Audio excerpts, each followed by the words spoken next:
हमारे पास कान में खुजली होने से संबंधित काफ़ी सवाल ऑन अ डेली बेसिस आते रहते हैं। तो बेसिकली हमसे पेशेंट्स पूछते हैं कि कान में अगर खुजली हो रही है तो क्या किया जाए, उसको खुजाया जाए, वेट किया जाए, डॉक्टर को दिखाया जाए, और अगर अनबेयरेबल तरीके से इचिंग हो रही है तो क्या किया जाए। देखिए, कान में इचिंग के बहुत सारे कारण होते हैं। One of the most common कारण जो होता है कान में इचिंग का, दैट इज़ वैक्स और सेरिमन, जिसे हम मेडिकल लैंग्वेज में बोलते हैं।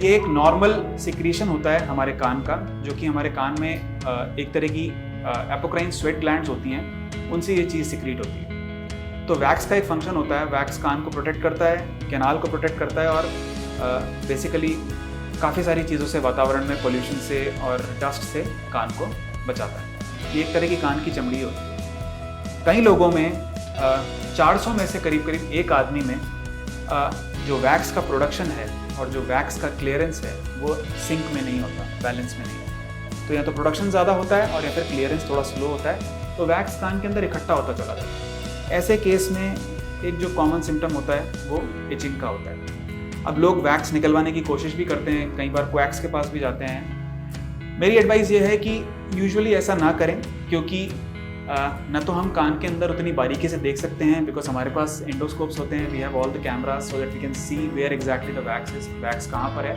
And we can take it out safely. आप अगर खुद से निकालने की कोशिश करेंगे, स्पेशली यूजिंग द ईयरबड्स, तो आप वैक्स को और अंदर पुश कर देंगे, which increases your problems. Basically अगर वैक्स कैनाल के अंदर लॉज्ड है तो you have to get behind the wax and you have to pull it out, but what the earbud will do, it will further push it.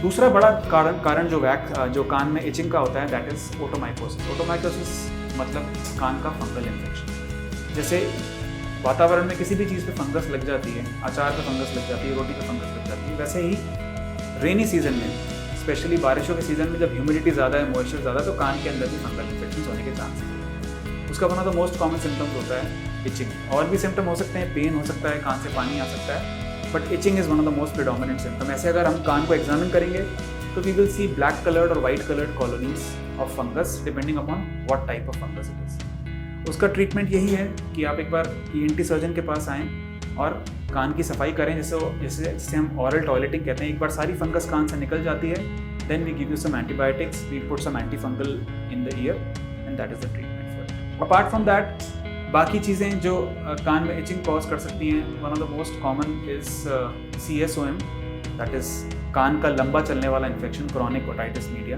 तो जिन लोगों के कान के पर्दों में छेद होता है, रिपीटेडली व्हेनेवर कान से पानी आता है, तो पहला सिम्टम कभी कभी ये होता है, अपार्ट फ्रॉम पानी आना, कि पेशेंट को इचिंग चलती है। इन दैट केस कान के पर्दे को अगर एग्जामिन किया जाए और कान के पर्दे में छेद नज़र आता है, then we counsel the patient about the surgery, because कान के पर्दे के छेद का परमानेंट इलाज टिम्पेनोप्लास्टी की या मैस्टोडेक्टमी की सर्जरी होती है।